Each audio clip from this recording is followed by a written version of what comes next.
नमस्कार। SPT news में आपका स्वागत है। पेश है 10 जुलाई शुक्रवार शाम 7:15 बजे राजस्थान के विभिन्न शहरों की 15 बड़ी खबरें।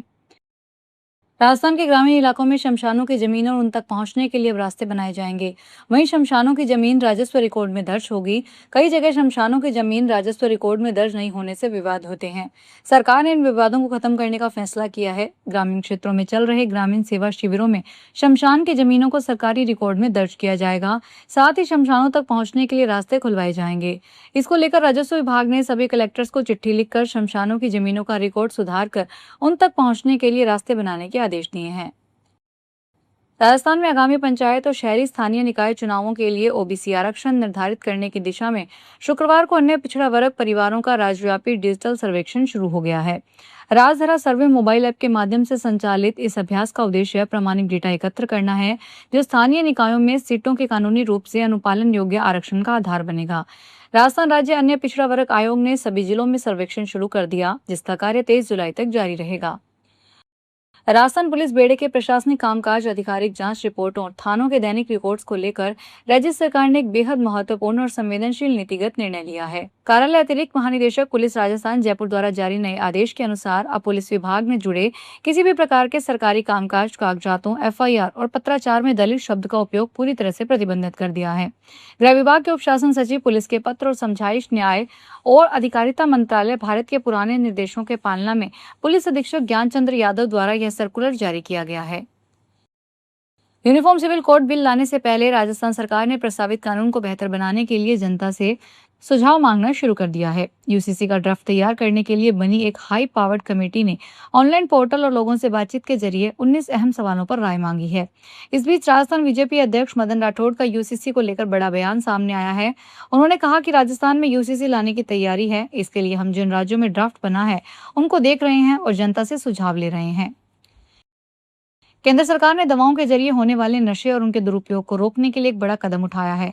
सरकार के नए नियमों के अनुसार जिन ओरल दवाओं में अल्कोहल की मात्रा 12% से ज्यादा होगी, वे अब डॉक्टर की पर्ची के बिना नहीं खरीदी जा सकेगी। दरअसल देश के कई हिस्सों में अल्कोहल और कोडीन युक्त कफ सिरप का इस्तेमाल नशे के तौर पर किए जाने की शिकायतें लगातार आ रही थी। इसके अलावा इन दवाइयों के अवैध तस्करी के मामले सामने आए हैं। नए नोटिफिकेशन के अनुसार दवाई में 12% से ज्यादा अल्कोहल होना चाहिए और नियम 30 ml से ज्यादा बड़ी बोतल या पैक में सेल होने वाली ओरल लिक्विड दवाइयों पर लागू होगा। राजस्थान हाईकोर्ट ने न्यूनतम समर्थन मूल्य को लेकर केंद्र और राज्य सरकार से जवाब तलब किया है। कोर्ट ने कहा कि केवल एमएसपी घोषित करना पर्याप्त नहीं है, बल्कि किसानों को उस मूल्य पर फसल बेचने की प्रभावी व्यवस्था करना सरकार की जिम्मेदारी है। अदालत ने सरकारी खरीद केंद्रों, खरीद एजेंसियों और उनकी कार्यप्रणाली का विस्तृत ब्यौरा अगली सुनवाई से पहले पेश करने के निर्देश दिए हैं। मामले की अगली सुनवाई 12 अगस्त 2026 को होगी। सुनवाई के दौरान अदालत ने केंद्र और राज्य सरकार को निर्देश दिए हैं कि राजस्थान में संचालित सभी सरकारी खरीद केंद्रों, खरीद एजेंसियों और उनकी कार्यप्रणाली का विस्तृत तथ्यात्मक विवरण अगली सुनवाई से पहले प्रस्तुत किया जाए। सीकर जिले के लोसल पुलिस ने नकबजनी की 2 बड़ी वारदातों का सफल खुलासा करते हुए 3 शातिर चोरों को गिरफ्तार किया है।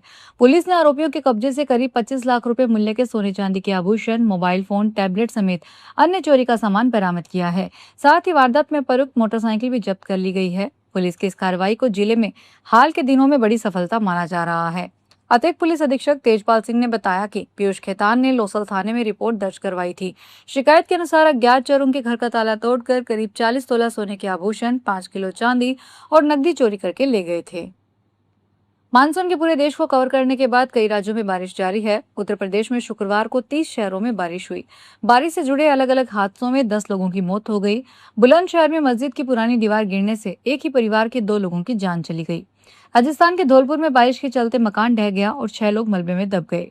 उत्तराखंड के उत्तरकाशी में सयान चट्टी के पास यमुनोत्री हाईवे और नालू पानी के पास गंगोत्री हाईवे लैंडस्लाइड से बंद है। यमुनोत्री मार्ग बंद होने से करीब 1000 यात्री फंसे हैं। हरिद्वार में सड़कों पर 3 से 4 फीट पानी भर गया। राजस्थान में जैसलमेर के फतेहगढ़ क्षेत्र में शुक्रवार दोपहर अचानक धूल भरी आंधी चली। इस आंधी के कारण पूरे इलाके का जनजीवन अस्त व्यस्त हो गया और आसमान में धूल की मोटी परत छा गई। धूल के गुबार के कारण वाहन चालकों को भारी परेशानी का सामना करना पड़ा। मौसम विभाग के अनुसार विजिबिलिटी घटकर महज 100 मीटर रह गई, जिसके चलते दिन में भी वाहनों को हेडलाइट जलाकर चलना पड़ा। स्थानीय लोगों ने बताया कि आसमान में फैली धूल और मिट्टी के कारण लोगों को सांस लेने में तकलीफ महसूस हुई। सीकर जिले के पलसाना सरस डेयरी प्रबंधन ने ऑनलाइन परिवहन टेंडर प्रक्रिया में कथित अनियमितताओं के बाद बड़ी कार्रवाई की है। एसीबी के निर्देश पर 16 परिवहन रूटों के टेंडर निरस्त किए गए हैं। इससे पहले 2 रूटों के टेंडर प्रबंध निदेशक स्तर पर भी रद्द किए जा चुके हैं। इस कार्रवाई से डेयरी और परिवहन ठेकेदारों को करीब 50 लाख रुपए का आर्थिक नुकसान का अनुमान है। दूध उत्पाद किसानों, ठेकेदारों और संचालन मंडल के सदस्यों ने पूरे मामले की निष्पक्ष जांच और दोषियों के खिलाफ कार्रवाई की मांग की है। राजस्थान में अलवर जिले में मानसून की दस्तक के साथ ही सर्पदंश घटनाएं तेजी से बढ़ने लगी है। आज शुक्रवार को जिले के अलग अलग क्षेत्रों में 3 लोगों को जहरीले सांपों के डसने के बाद गंभीर हालत में अलवर के सामान्य चिकित्सालय में भर्ती करवाया गया। लगातार हो रही बारिश के कारण सांप अपने बिलों से निकलकर आबादी वाले इलाकों में पहुंच रहे हैं, जिससे ग्रामीण क्षेत्रों में दहशत का माहौल है। कांग्रेस आईटी सेल के 3 कार्यकर्ताओं को राजस्थान पुलिस द्वारा भोपाल साइबर क्राइम सेल के सहयोग से हिरासत में लेने के मामले में मध्य प्रदेश हाई कोर्ट ने अहम फैसला सुनाया है।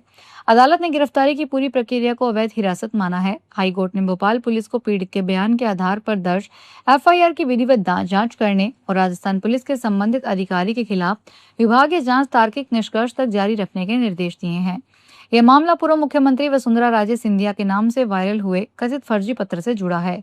इस मामले में राजस्थान पुलिस ने मध्य प्रदेश पुलिस के सहयोग से कांग्रेस आईटी सेल से जुड़े खिजर खान सहित 3 युवकों को हिरासत में लिया था।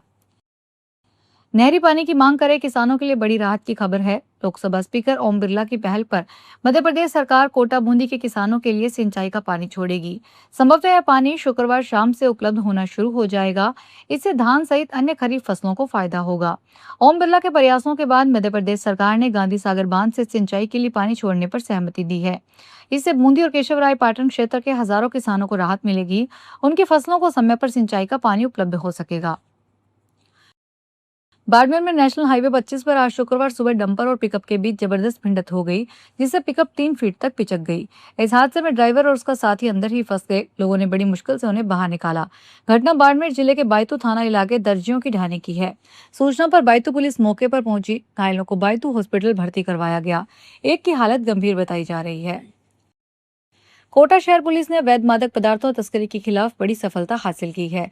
आरकेपुरम थाना पुलिस ने 129 किलो 430 ग्राम अवैध अफीम डोडा चूरा के साथ 2 तस्करों को गिरफ्तार किया है। पुलिस ने तस्करी में इस्तेमाल की जा रही बोलेरो पिकअप भी जब्त कर ली है। पुलिस एसपी तेजस्विनी गौतम ने बताया कि जिले में नशे के कारोबार पर अंकुश लगाने के लिए विशेष अभियान चलाया जा रहा है। इसी अभियान के तहत पुलिस को सूचना मिली कि बोराबाज की ओर से एक बोलेरो पिकअप में संदिग्ध सामग्री भरकर कोटा लाई जा रही है। फिलहाल इस बुलेटिन में इतना ही। फिर हाजिर होंगे बड़ी खबरों के साथ।